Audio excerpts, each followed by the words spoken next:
نصیب ہیں حفاظ، خوش نصیب ہیں قرآن پاک کو پڑھنے سمجھنے اور اس کی تفہیم میں جانے والے کہ یہ بھی اللہ کے اس عمل میں شریک ہیں، اللہ کے اس عمل میں شریک ہیں۔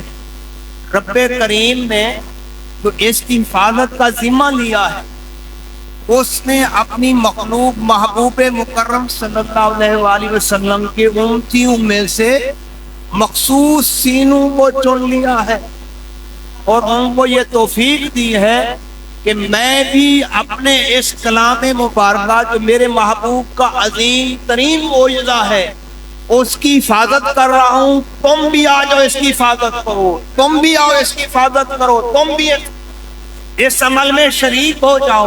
اس کا اندازہ لگائیں یہ کتنا عظیم عمل ہے۔ اور آگے چلتے ہیں، آقا علیہ السلام کے بےشمار معجزات،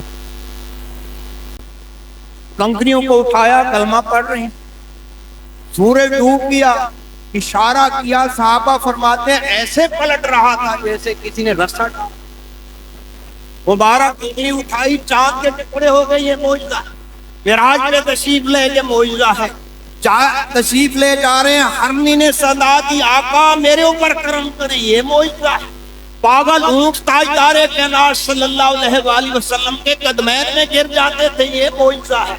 درخت کو اٹھتے تھے، درخت بھاگ کے سجدہ ریز ہوتے تھے، جانور سجدہ ریز ہوتے تھے، یہ سارے معجزات ہیں۔ لیکن قرآن مجید سب سے بڑا معجزہ محبوب مکرم، خوش نصیب ہیں وہ لوگ جن کو تاجدار کائنات صلی اللہ علیہ وسلم کے اس عظیم معجزے کی چوکیداری عطا کر دی۔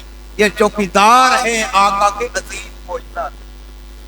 مان جائے رب کریم نے ان چوکیداروں کے لیے اجر و ثواب کی بھی انتہا کر دیا۔ اور وہ تم اس کو کہتے ہو بھلائیوں والا ہے، خیروں والا ہے، اچھائیوں والا ہے، بڑا بھلا ہے، بڑا اچھا ہے، ساری خیریں اس کے پاس ہیں، مال و دولت ہے، یہ اچھائیوں والا ہے۔ نہیں، مجھ سے پوچھو کہ کون ہے۔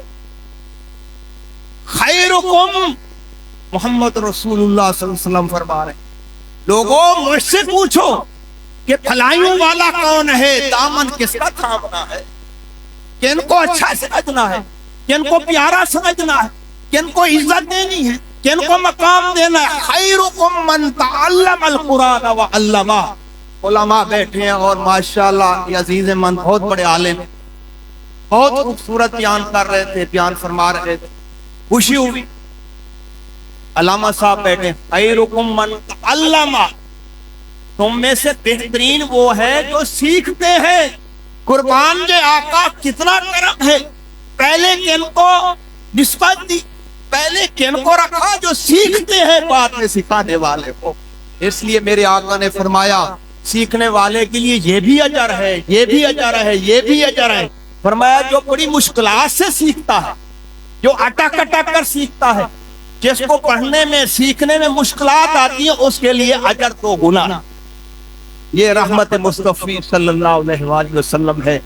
دوستو، آقا علیہ السلام فرما رہے ہیں، آقا کا یہ انعام ہے، آقا کا یہ کرم ہے، آقا کا یہ احسان ہے۔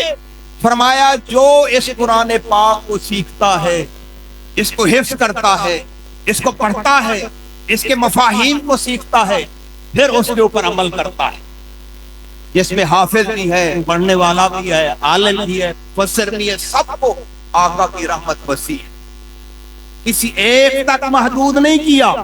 فرمایا ہر وہ شخص جو اس قرآن پاک کو، جیسے آقا علیہ السلام کی رحمت کی کوئی حد نہیں ہے، قرآن پاک کے پڑھنے کے اجر و ثواب میں بھی کوئی حد نہیں۔ فرمایا اس حافظ کے لیے، اس پڑھنے والے کے لیے قرآن پاک، اس کے مفاہیم کو سمجھنے والے کے لیے، آؤ میں بتاتا ہوں اجر کیا ہے۔ اجر یہ ہے کہ یوم حشر نفسا نفسی کا جب عالم ہوگا، اس وقت قرآن پاک کو حفظ کرنے والے، اس کو پڑھنے والے، اس کو سیکھنے والے، اس کے مفاہیم کو سیکھنے والے اور پھر اس کے اوپر عمل کرنے والے، عمل لازم ہے کیونکہ یہ بہت بڑا خزانہ ہے۔ اسی سے جنت بنتی ہے، عمل سے زندگی بنتی ہے، جنت بھی جہنم۔